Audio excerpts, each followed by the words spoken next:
नमस्कार। आज देश की तमाम फटाफट खबरों में आपका स्वागत है। बलात्कार मामले में सुप्रीम कोर्ट द्वारा की गई एक टिप्पणी उससे शादी करोगे पर उपजे विवाद पर सोमवार को chief justice of India S A Bobde ने टिप्पणी देते हुए कहा कि एक अदालत और एक संस्था के तौर पर हमारा हमेशा महिलाओं के लिए सर्वोच्च सम्मान है।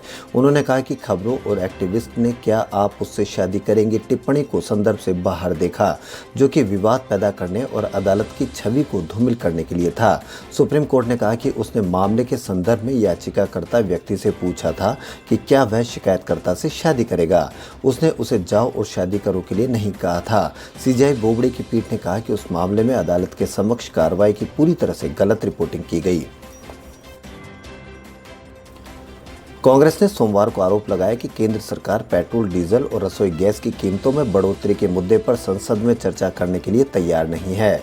राज्यसभा में नेता प्रतिपक्ष मल्लिकार्जुन खड़गे ने यह भी कहा कि कांग्रेस महंगाई के मुद्दे पर संसद में चर्चा के लिए सरकार पर दबाव बनाती रहेगी। उन्होंने संसद भवन के बाहर संवाददाताओं से कहा कि राज्यसभा में हमने नियम 267 के तहत नोटिस देकर कहा था कि देश में पेट्रोल, डीजल और रसोई गैस की कीमतें दिन प्रतिदिन बढ़ रही और इससे आम लोगों को बहुत परेशानी हो रही है।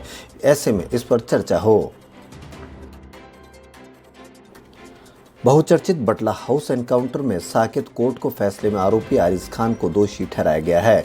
उसकी सजा पर 15 मार्च को फैसला होगा। गौरतलब है कि इससे पहले 2013 में शहजाद अहमद को सजा हो चुकी है। दोनों बटला हाउस एनकाउंटर के बीच भाग गए थे। इनके दो आतंकी साथी आतिफ आमीन, मोहम्मद साजिद मारे गए थे, जबकि मोहम्मद सैफ पकड़ा गया था। दिल्ली पुलिस के इंस्पेक्टर मोहन चंद शर्मा इसमें शहीद हो गए थे, जबकि 2 पुलिसकर्मी घायल हो गए थे। अंतर्राष्ट्रीय महिला दिवस के मौके पर दिल्ली महिला आयोग के कार्यक्रम में दिल्ली के सीएम अरविंद केजरीवाल शामिल हुए। कार्यक्रम को संबोधित करते हुए सीएम केजरीवाल ने कहा कि हमने कई सारे लोगों को सम्मानित किया। उनकी कहानियां सुनकर लग रहा था कि हम उन्हें सम्मानित कर रहे थे या वह हमें सम्मानित कर रहे हैं। अपने कामों से एक एक शख्स की इतनी शानदार कहानी थी कि उन्होंने अपनी जिंदगी में इतने खास काम किए जिन लोगों को आज सम्मानित किया गया है। दिल्ली महिला आयोग के द्वारा उन सबको बहुत बहुत बधाई देता हूँ और उम्मीद करता हूँ कि आपकी उन कहानियों से पूरे समाज को प्रेरणा मिलेगी और आपसे प्रेरणा लेकर और लोग भी समाज के लिए अच्छा काम करेंगे। राज्यसभा में पेट्रोल, डीजल की कीमतों में अप्रत्याशित वृद्धि के मुद्दे पर विपक्ष के हंगामे के बाद सदन की कार्रवाई कल 11 बजे तक के लिए स्थगित की गई। इससे पहले प्रश्नकाल शुरू होते ही राज्यसभा में विपक्ष के नेता मल्लिकार्जुन खड़गे ने सदन की कार्रवाई को रोककर तत्काल पेट्रोल, डीजल की कीमतों में हो रही बढ़ोतरी पर चर्चा की मांग की थी, जिसे सभापति ने स्वीकार नहीं किया था और विपक्ष के हंगामे के बाद सदन की कार्रवाई को स्थगित करना पड़ा था। देश भर में आरक्षण को लेकर सुप्रीम कोर्ट ने बड़ी कवायद शुरू कर दी है। शीर्ष अदालत के 5 जजों की बेंच संविधान पीठ संविधान में आरक्षण के प्रावधान और उससे बदलती जरूरतों को लेकर कई पहलुओं पर जांच करने वाली है। जजों की बेंच इसकी जांच करेगी क्या 50% से अधिक आरक्षण की अनुमति दी जा सकती है। क्या संविधान के बाद के संशोधनों को देखते हुए 1992 के इंदिरा साहनी मामले में संविधान पीठ की आरक्षण सीमा को 50% करने के फैसले पर फिर से विचार के लिए बड़ी संविधान पीठ में भेजे जाने की जरूरत है। केंद्रीय स्वास्थ्य मंत्री हर्षवर्धन ने रविवार को कहा कि भारत में कोविड-19 महामारी खात्मे की ओर बढ़ रही है और कोविड-19 टीकाकरण अभियान को राजनीति से दूर रखा जाना चाहिए। उन्होंने कहा कि लोगों को टीके से जुड़े विज्ञान पर भरोसा और ये सुनिश्चित करना चाहिए कि उनके प्रियजनों को समय पर टीके लग जाए। हर्षवर्धन ने रविवार को धर्मशाला नारायण अस्पताल के सहयोग से आयोजित दिल्ली चिकित्सा संघ के 62वें वार्षिक दिल्ली राज्य चिकित्सा सम्मेलन को संबोधित करते हुए कहा कि देश में अब तक कोविड-19 के 2 करोड़ से अधिक टीके लगाए जा चुके हैं और टीकाकरण दर बढ़कर प्रतिदिन 15 लाख हो गई है। सोने के दामों में पिछले हफ्ते काफी गिरावट आई थी, लेकिन सोमवार यानी आज यह मेटल रिकवरी मोड में दिखाई दे रहा है। पिछले 7 महीनों में सोना अब तक 11,000 रुपये सस्ता हो चुका है, लेकिन यूनाइटेड स्टेट्स में 1.9 ट्रिलियन यूएस डॉलर के कोरोना वायरस रिलीफ पैकेज से इस कमोडिटी में तेजी नजर आ रही है।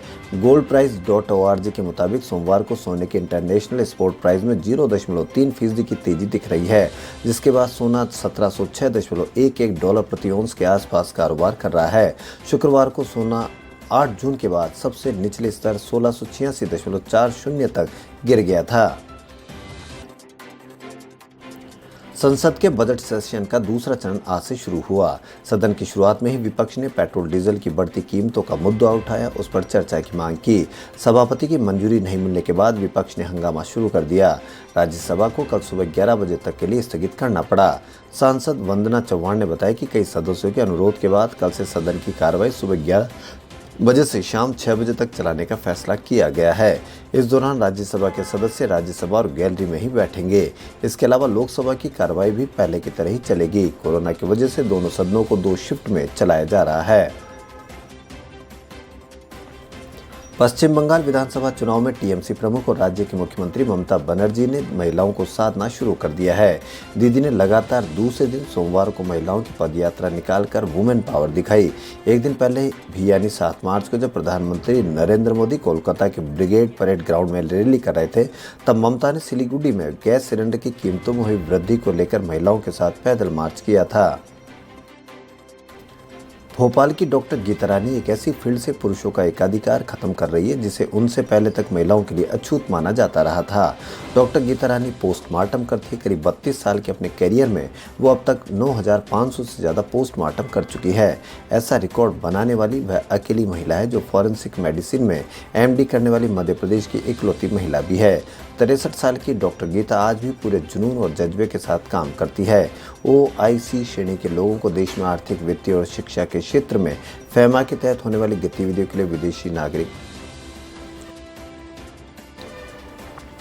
प्रधानमंत्री नरेंद्र मोदी ने सोमवार को कहा कि भारत की आज़ादी के 75 साल पूरे होने के उपलक्ष्य में आयोजित होने वाले कार्यक्रमों की मूल भावना जनभागीदारी है और 130 करोड़ देशवासियों को साथ लेकर यह पर्व मनाना है। देश की स्वतंत्रता के 75वें वर्ष में आयोजित किए जाने वाले समारोह और कार्यक्रमों की रूपरेखा तय करने के लिए गठित उच्च स्तरीय समिति की पहली बैठक को डिजिटल माध्यम से संबोधित करते हुए मोदी ने कहा कि आज़ादी के 75 साल का यह पर्व एक ऐसा होना चाहिए जिसमें स्वाधीनता संग्राम की भावना और उसका त्याग साक्षात अनुभव हो सके। देश में हर चौथी महिला के साथ छेड़खानी होती है। घर से लेकर सड़कों और बाजारों से लेकर ट्रेन और बसों में हमारे और आपके घर की महिलाएं अभी भी सुरक्षित नहीं है। यह बात दीगर है कि इनमें से कुछ महिलाएं अपनी आवाज़ बुलंद कर घर वालों से लेकर पुलिस स्टेशन तक में अपनी शिकायत दर्ज कराती है, जबकि अधिसंख्य महिलाएं इस पूरे मामले में नजरें फेर कर आगे बढ़ जाती है। गैर सरकारी संस्था लोकल सर्कल ने अंतर्राष्ट्रीय महिला दिवस के अवसर पर पूरे देश भर के 350 जिलों से ज़्यादा शहरों में महिलाओं की सुरक्षा को लेकर एक सर्वे करवाया। सर्वे में कई चौंकाने वाली बातें सामने आई है। बॉलीवुड की मशहूर actress Kareena Kapoor social media पर खूब एक्टिव रहती है। बीते महीने ही उन्होंने बेटे को जन्म दिया। हाल ही में उन्होंने अपने नन्हे बेटे के साथ एक फ़ोटो भी सोशल मीडिया पर शेयर की है जो खूब वायरल हो रही है। इस फोटो में करीना अपने नन्हे बेटे को गोद में लिए हुए दिखाई दे रही है। इस फोटो को साझा करते हुए करीना ने फैंस को महिला दिवस की भी खूब सारी बधाइयां दी। करीना कपूर ने फोटो शेयर करते हुए लिखा कि ऐसा कुछ भी नहीं है जो महिलाएं न कर सके। उनके पोस्ट फैंस का खूब ध्यान खींच रही है। साथ ही सोशल मीडिया यूजर इस पर जम कर कमेंट कर रहे हैं। खबरों में फिलहाल इतना ही। यदि आपको हमारा चैनल पसंद आए तो लाइक, सब्सक्राइब और शेयर अवश्य करें। धन्यवाद।